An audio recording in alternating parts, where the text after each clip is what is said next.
Okay, B'Sha'a Tova. So we start now, Pasuk Bet. We are in Perek Zayin, Pasuk Bet.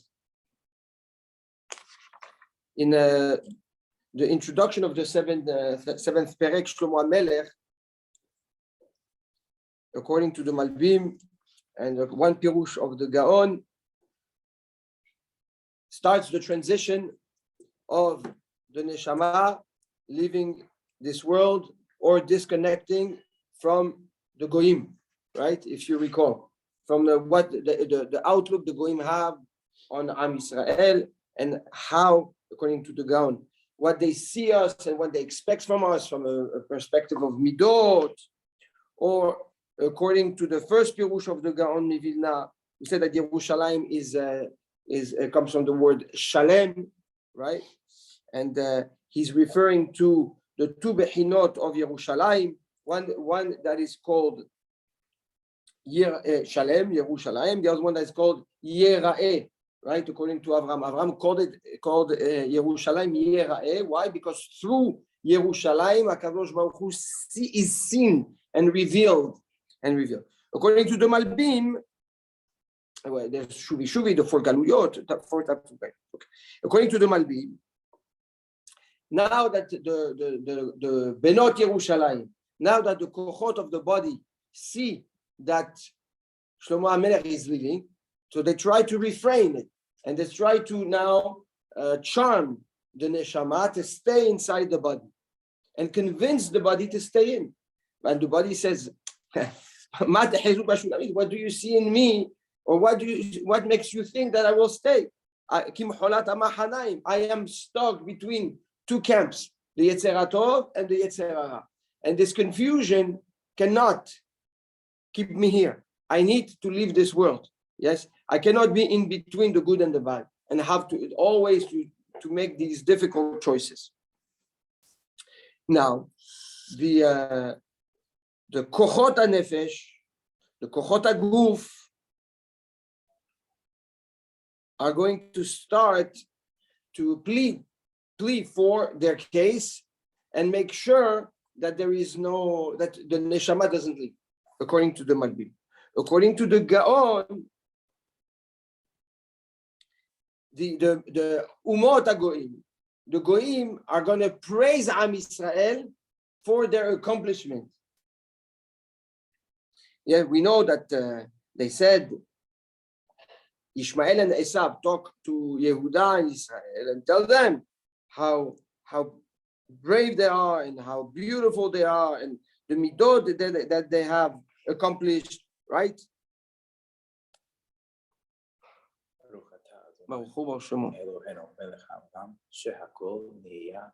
Amen.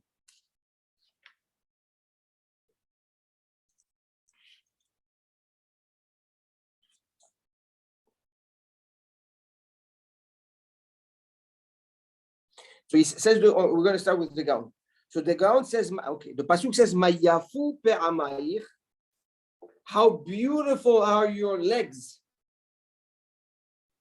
Bane'alim, when you have these shoes on, when you have shoes on.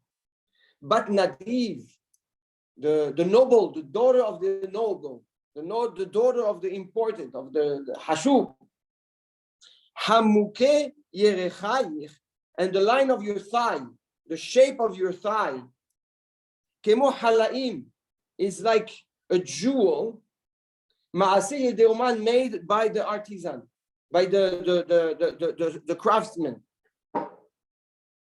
That's the literal translation. Obviously, we know that nothing can be literal in there. So mayafu pe'amayich, your legs are beautiful, but ne'alim, when you wear shoes, says the Gaon, the Goyim recognize that what you, Am Yisrael, did with your legs. What did you do with your legs when they are in the shoes? The shoes, we know, represents the ego of the person, right? It represents the control, the strength that human have over animals, over creation. How do you make shoes? Or you took wood and made shoes out of it, or you took leather, animals, right? You kill them, and then you work the leather and you make the shoe, etc. This is why on Yom Kippur we don't wear shoes, to humble ourselves, right? That no, you have no control over anything. Actually, right now, all the control you think you have is behind you. Right now, you're facing Ribono Shel Olam. So we detach ourselves from the physicality, the power of physicality, and the ego of a person. And we spoke about it in the past, if you remember, that the shoes that you choose reflect a lot of the personality that you are. My Rav is Zacher Letov. He's Zacher Letov. My first Mashgiach, Rabbi David Elaluf, when he tests a boy to see if he can enter the yeshiva, he looks at the shoes. He does not need to look at the person. He doesn't even have to hear him. He sees the shoes, he knows who the person is. It reflects all your emotions, and your traits are reflected in the shoes that you wear.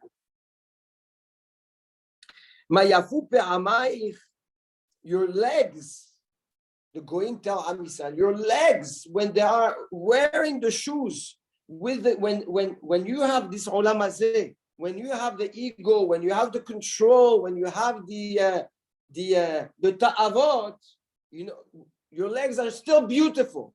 Says the Gaon, why? Because you use your legs to go to shul, to go to Bate Knesiot, and you lose your legs to stand before HaKadosh Baruch Hu and pray the Amidah, and respect and cherish, but nadiv, the tefillot, that the nedivim, you're the daughter of the nadiv, you're the daughter of the nobles. You respect and you pray the tefillot that the nedivim, that the nobles instituted, which is Abraham, Yitzhak, Yaakov, which is Chesed, Gevurah, Shacharit, Abraham, Yitzhak, Mincha, Yaakov, Arvit, right? So Goim, instead of taking those legs and going to teatron, going to parties, and going to all different places of Tum'ah, of Yetzer Hara, the Goim say, we paved the path, but you use your legs to go to Torah. Like we know also, right, that David HaMelech, we brought it also a few times, that David HaMelech, right, he says that my head and I wanted to go to some place, but my legs would take me to the Bet HaMidrash, right? The Midrash says that. So says the Gaon, this is my yafu. The beauty of your legs is that your legs, you use them to go to do mitzvot, to follow the path of your ancestors. But Nadiv, and it made you the daughter of the noble. You turned into the son of the Nedivim, into the children of Abraham, Yitzhak, and Yaakov, by choosing to follow their path.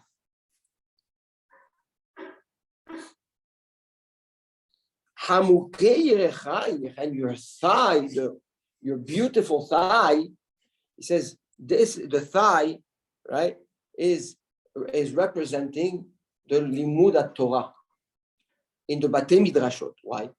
He says because when you learn your thigh, you move your body, right? You sit and your body moves, and the thigh is hidden. It's not something that you can actually see, right? You see the legs, you see the arms, you see the body, but the thigh, it's inside the line of the body. Yeah, you don't really see its importance. Yet it's extremely important. That's what gives the balance to a person, right? It's stored there. Sorry? It's stored there. It's stored. What is stored? Yes. It's stored inside the body. Yes. Inside the body. And he says exactly like the Torah. Right? Divrei Torah, the Seter. The Gemara says in Moed Katan, the Divrei Torah are hidden. They're learned when you're in a hidden place. You don't learn Torah with showing off. Your Torah, you keep it inside. You learn the Torah that you learn, Beseter, that you learn quietly, that you learn with humility, is the Torah that you keep, that stays with you, and it emulates. And this Torah, Kemo Halaim, is a jewel, Ma'aseh de Oman, made by the craftsmen. It says when you learn the Torah be'anava, when you learn the Torah be'tzni'ut, you learn the Torah with humility, you learn the Torah even in hidden places. To learn Torah when everybody's learning, and you see it's cool to learn Torah because everybody's learning, big, your voice goes high. Look, this guy he came to learn. Big question, and he makes it very loud. That's Torah, but that's not the jewel of the Torah. The jewel of the Torah is when nobody sees you, and you're humble, and you're anav. Yeah? That Torah is the Torah that is compared to the jewel of the craftsman. What is the jewel of the craftsman? Says the Gaon Mivina, is the Luchot HaBerit of HaKadosh Baruch Hu. You become part of the Luchot HaBerit. You become part of the table of the tablets that HaKadosh Baruch Hu gave to Moshe Rabbeinu.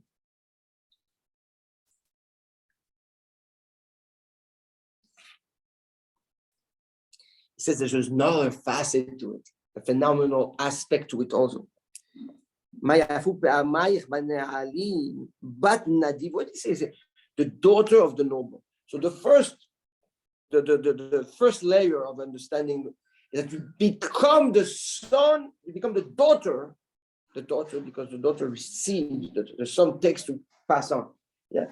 Bat Nadiv, you become the daughter of the Nadiv, you become the daughter of the Avot HaKadoshim, you become the daughter of HaKadosh Baruch, right? Bat Nadiv. He says there's another b'china to it. But Nadiv, he says, Chamukei Yerechayich. Who holds on to the thigh usually? The hip.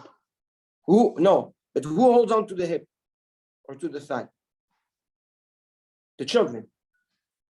Oh, like they hang on to you. They hang on to you, right? They hold on by your thigh. He says that when your legs go to shul to learn, and when your thighs learn Torah, and you are the representative, you are Bat Nadiv, your kids take it on. Your kids follow it.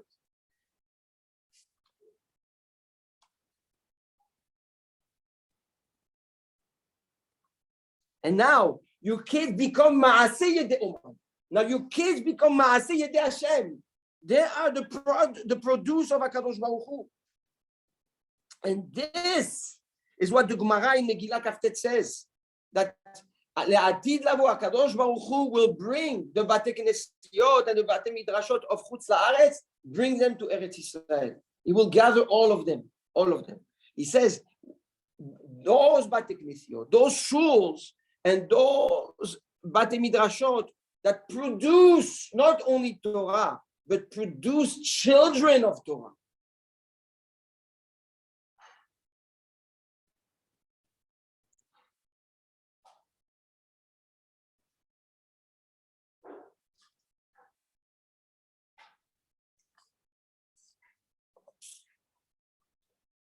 The Malach of Yaakov that fought Yaakov Avinu, he hit the thigh.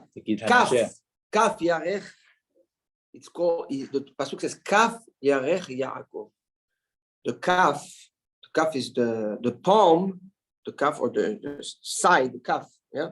Yarech of the thigh of Yaakov, which is the Gidanashe, the hip socket, right. Okay? Gidanashe or Kaf Yarech, it's the irrigating, right, that goes, a nerve that goes to the brit. Kaf is Chaf Peh, right? Kaf is Kaf.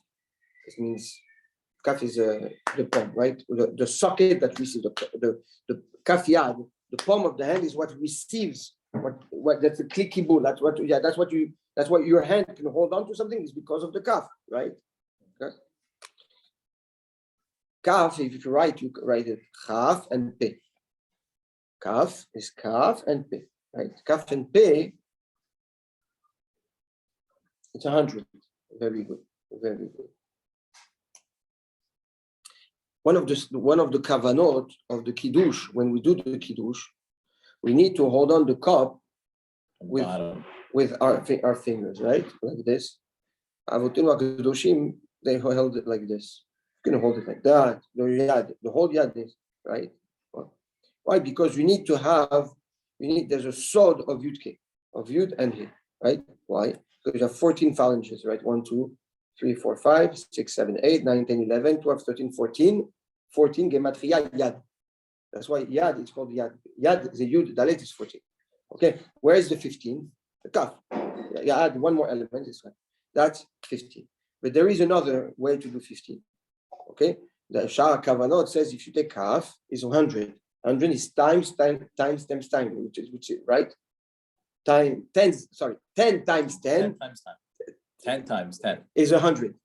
10 times 10 is yud kaful yud, right? Yud, that is multiplied by the yud. Yud, how do you write it? Yud vav dalet, right? The vav and the dalet is also yud. So yud times yud is 100. That's gematria kaf. And you add the 5 fingers is yud 50, right? Yud, the sod of the yud is the kaf. Okay? So why is the sod of yud, right? Because 10 times 10. We have 10 sefirot, right? 10 sefirot, and each is made of 10. Each one is made of 10. So the kaf yarech Yaakov, the samech mem, the angel that tried to take down Yaakov, he tried to hurt Yaakov in his kaf yarech, in the kaf yarech, in the yarech, right? In the yud times yud, in the sod of the yud, in the sod of the olam haba. We know that he is olam hazeh, is this world, right? Bekah Hashem sur olam. Yaakov created the world with the name yud and he. We spoke about it. Yes. Because of the sound that the hay makes. That's right. We saw it also in Hallelujah. In the Pirush on the Hallel. Right? Pirush of the Hallel. We saw it in the Pirush of the Hallel. The Yud Ke. The Yud is olam, is the Chokhmah, is the Nekuda, is olam haba. The Samech Mem tried to separate the Yud and the Ke and hit the Yud. Hit the Yud. Okay. Now the goyim, they recognize that when you are able to learn Torah, when you're able to bring your legs to pray, to stand in front of HaKadosh Baruch Hu, to the point where you're so influential and you're so genuine and real that your kids hold on to your hips. They want to follow you. Right? A child, when he wants to follow his father, right? They goes to the hip. Daddy, don't go. Right? Or I want to come with you. When he holds on to your legs, he holds on to your thigh because of your Torah. Now your hips are like the luchot haberit that are made from HaKadosh Baruch. You become now the produce of HaKadosh Baruch. We're going to see that the Goyim will continue, according to the Gaon, to praise Am Yisrael through different parts of their body that represent different aspects of the Avodat Hashem. So now we spoke in this pasuk about the legs and about the hips, about the thigh. According to the Malbim, it's the Kochot HaNefesh that come and speak to the Neshama, right? The body speaks to the neshama and will try to charm the neshama. Don't go. Don't leave her. Don't leave. And so Malbim says the following.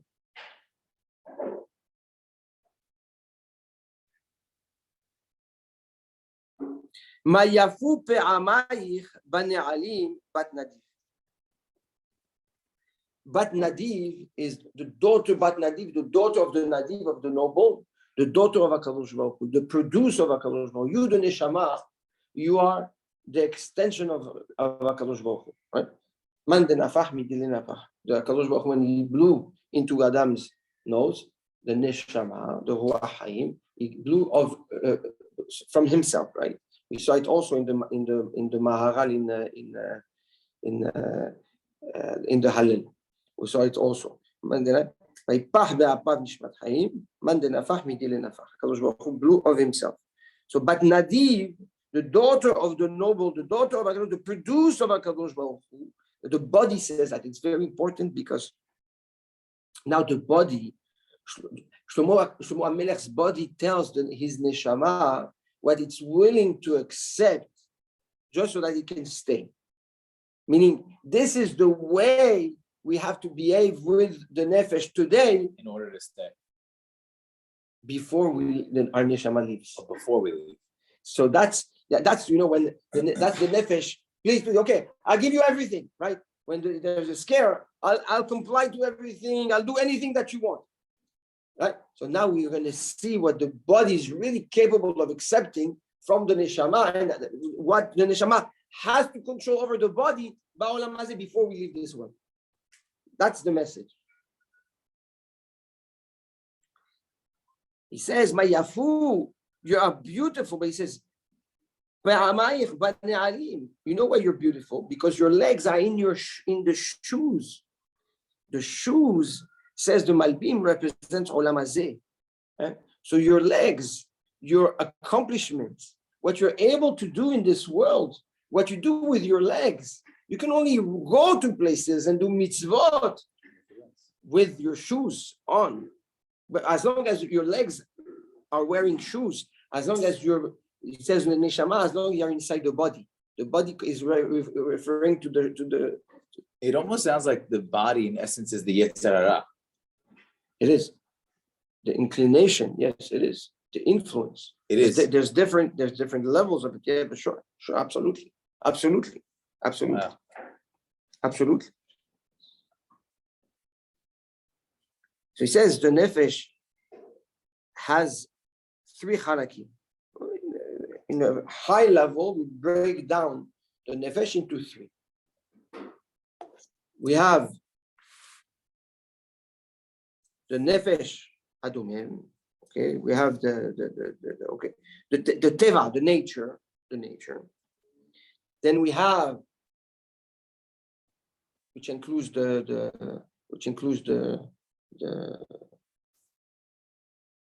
domain, the rock, right? Static and the vegetative, right? And then you have the hiyunit, the one that gives life, which is more emotions, etc., like we find in animals and everything. And then you have the sichrit, the intellect, which differentiates humans. That's how some chachamim want to break it down on a. What's the third one? I'm sorry.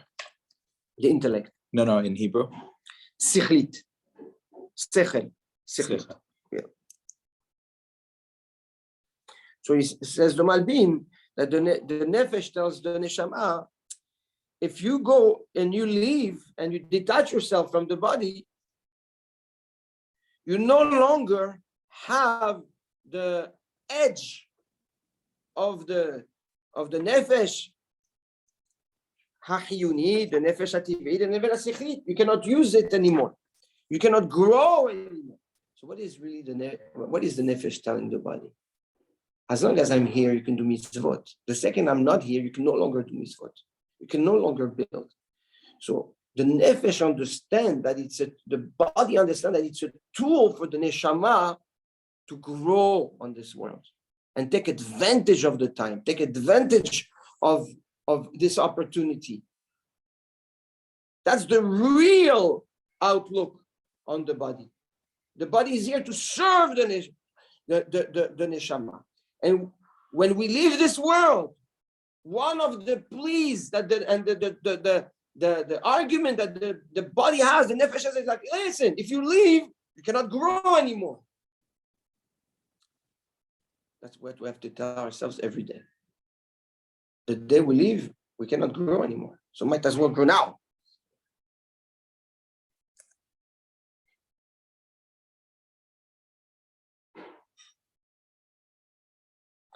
And he says now, the nefesh, in a very smart way, will go from low to high to try to convince the neshama to stay.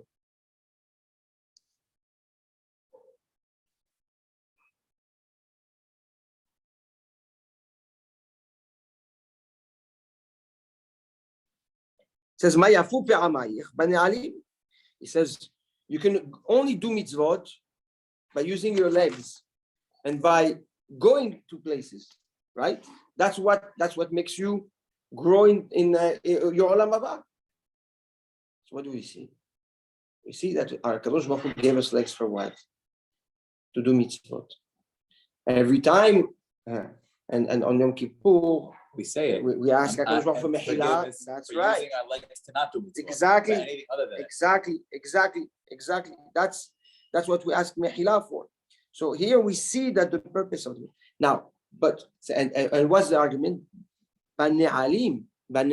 Once you have your legs are only good, but when you wear shoes, when you're inside the body, says the Malbim. And how do we know that this is the body and the influence of the body? That the na'alaim, the shoes are there, because when Moshe Rabbeinu goes in front of HaKadosh Baruch Hu, and he sees the burning bush, HaKadosh Baruch Hu tells him, Shal ne'alecha me'al raglecha. Take off your shoes, because this is a holy place. You cannot wear your shoes when you speak to me, when you're in front of me. Which is one of the te'amim, why the Kohanim take off their shoes when they bless Am Yisrael. But why don't we pray without shoes today? Oh, that's a good question. It's a good question. The emet, that's where the Muslims took their habit to take off the shoes. We wear shoes today because no. First of all, for practicality, but also because of the legs are not clean. Usually, so instead of going and doing ablution of the legs and cleaning the legs, etc., we keep the shoes on so they're clean. And now they have to clean legs, and we can pray. We can pray. Again, aval the shoes beikar, what do they represent? They represent olam hazeh. They represent the gashmiut. They represent mavet, death. They represent death. They represent destruction. So we take off the shoes. Kadosh Baruch Hu talks to Moshe. He tells him, "Free yourself from the influence of death, from the influence of this world, so that you can now bond to me in the level I need you to be on to start representing me in front of Am Yisrael." That's how the body starts to convince the neshama of Shlomo HaMelech to stay in this world and stay connected to the body. Is this all a narrative between Shlomo and himself right now? According to the Malbim, he's right. It's not. He's conveying to generations what he was experiencing. It's the internal yes, argument. yes. Right now he's telling us how he's fighting, how his neshama and his body are fighting before he leaves this world. That's the okay.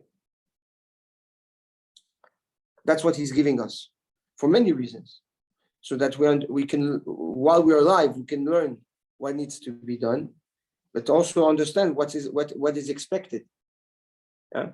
So that after 120 years, Be'ezrat Hashem, we know what we're facing, and we want to be ready for it.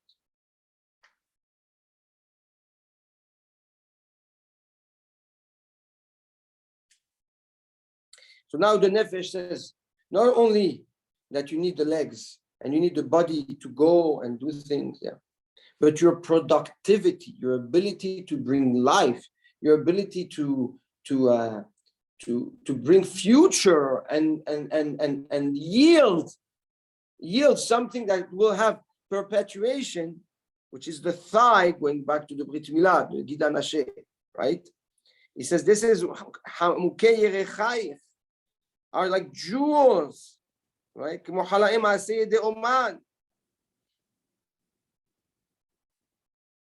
He says you want to produce, you want to be productive. How do you? What is the biggest siman, emblem or symbol of production? Is the Brit. That's what refers to reproduction, right? It's the Brit Milah. Right? So and that's what he's referring. He says your thigh, your hip, which has in it the irrigating vein that allows men to reproduce. Sorry, allow men to reproduce. You cannot do anything with it if you're not part of the body, right? So how will you be productive in Olam Haba if it's not thanks to the body? Again, so on one end, the ability, which is like the ability to go and do mitzvot. Second, to generate future, to engage, to be productive. That's to create is the thigh. So here, and that's the beginning, if you will, the beginning of the incitement, yeah, to hold on to the neshama, Every day we wake up, we look at our legs. We have to know that when we use our legs, we have to use them to do mitzvot. According to the Malbim, is the opportunity to be mobile, and have access to opportunities. The thigh, the Brit Milah, the hips represent the ability to create something that is not here today, right? Like the Brit Milah brings life, right? You have the ability to create something that doesn't exist yet. זה דבר נפלא מאוד. And that's what the neshama gives up. We're giving up that after 120 years. We're giving up the opportunity to be someone. Igma, you're standing. We're all going to be standing. And we're mobile. We're not mobile. Immobile. Let's say we're going to. Okay? It's scary. Shem Yishmor. Haman al-Yitziran. Somebody that is lo alenu cannot move. דבר קשה מאוד. Can't even understand how the people imagine somebody that cannot move nowhere. דבר קשה מאוד. It's very, very hard. Here Shlomo HaMelech, throughout that battle, tells us use your legs properly for the right reasons. And what Hashem gave us legs, able to engage with opportunities. He gave us the ability to have zera, to have the Brit Milah, to understand we have the ability to create. Even if things, we think we're stuck, no. You can create things that are new. You can bring life to life. Nothing is limited. Even if you don't see it in front of you, you have the ability to create opportunities, to create beracha, to create mitzvot. The organuz. Isn't it that what you create? Okay. You bring it, you reveal it. Yes, like we said, you reveal it. Nachon. It fits very well because Chazak fits very well. Because according to the Gaon, right? The Torah that you learn is the Torah that you learn beseter, that you learn by hiding. Which is where the organus comes from. Which is exactly where the organus comes from the seter. And it's Chanukah. We said it in it's based on the Gemara in Masechet Nida Lamed Aleph. But it's brought in the Tosfot. It's brought in the Tosfot in Masechet Shabbat of Kaf Alei Amud Bet. The last Tosfot. It says where did they find the parchemen, the little bottle of oil? It was buried at Tamun Bakarka. It was buried in the earth. What do you see? You see from that if you want to stay pure and you want to be saved from the influence of the goyim, it's when you're hidden, when you're inside the earth, when you are anav, when you are in the earth, when you are tamun bakarka. That's לשון ברכה, לשון מלאכת להבריך. How do you reproduce a tree? So it's brought in Masechet Kilaim in the Yerushalmi. Yes, you make a hole. You take a seed. No, not the seed. It's from a tree. You take a branch. Take a branch of a tree that's alive. Okay, you take a branch. Okay, you put the branch inside the earth. You recover it. You cover with dirt, and from that branch there's another tree that comes out. Wow. That's one. It's called להברich, מלשון ברכה. What do you see? Masechet Kilaim, Yerushalmi Masechet Kilaim. So what do you see? You see that the bracha comes when you're inside the earth, when you're hidden, When does your Torah become the Torah of HaKadosh Baruch Hu? Ma'asei de'oman. When do you become the craft of the craftsmen? You become the produce of HaKadosh Baruch Hu. When there is anava, when you're anav, when you're shafel, when your head is down. And the more your head is down, and the more HaKadosh Baruch Hu gives you koach. Like the Avot HaKadoshim, Moshe Rabbeinu says, what am I? Avraham Avinu, אני אב ואפר, רימה ותולעה, דוד המלך, nothing, כלום. When the more you understand you're nothing, and the more HaKadosh Baruch Hu makes you somebody, right? And we said that's that for that reason we spoke about the tree of the olive oil. Right? The olive oil comes from the tree, but the tree comes from the Baracha of Adam HaRishon, because the trees were in the earth.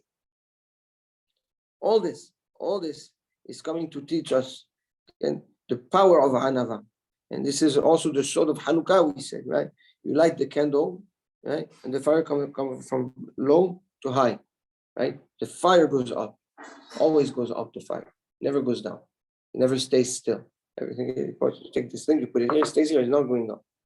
The only thing that goes up is the fire. And you learn, you turn it, you light the fire in the bottom and it goes up. That's Hanukkah. When you're down, HaKadosh Baruch Hu brings you up and you shine. That's the real light of Hanukkah. If you're going on, that's the core. That's the core of the fire. Okay? Be down, and HaKadosh Baruch Hu brings you up. If you want to go up and you think you want to raise your head and you want to be up, HaKadosh Baruch Hu brings you down. That's Hanukkah. And that's the sword of Hamukei Yerechai. Because Av Divrei Torah Baseter, that's why it katam that Zayin Amud Aleph. Av Divrei Torah Baseter, why it katam that Zayin Amud Aleph. The Torah that you learn Baseter, that you learn quietly, is the Torah that shines. So on one hand, we have the legs that bring you from one place to the other. You have the movement and the action and everything. Yeah, that brings you to tefillot. The tefillah is through the action, right? When you walk around and this is basically recognizing that everything you're doing is only an effort. Yeah, but you're just engaging with something. But at the end, you need the beracha to come down. That's the tefillah. So we spoke about it. It's sitting there, and you have to bring it down. Exactly. So the tefillah are referring to the legs that bring you to the Bet HaKnesset, and that's why you stand in front of HaKadosh Baruch Hu with your legs. Yeah. Does one leg can hold something?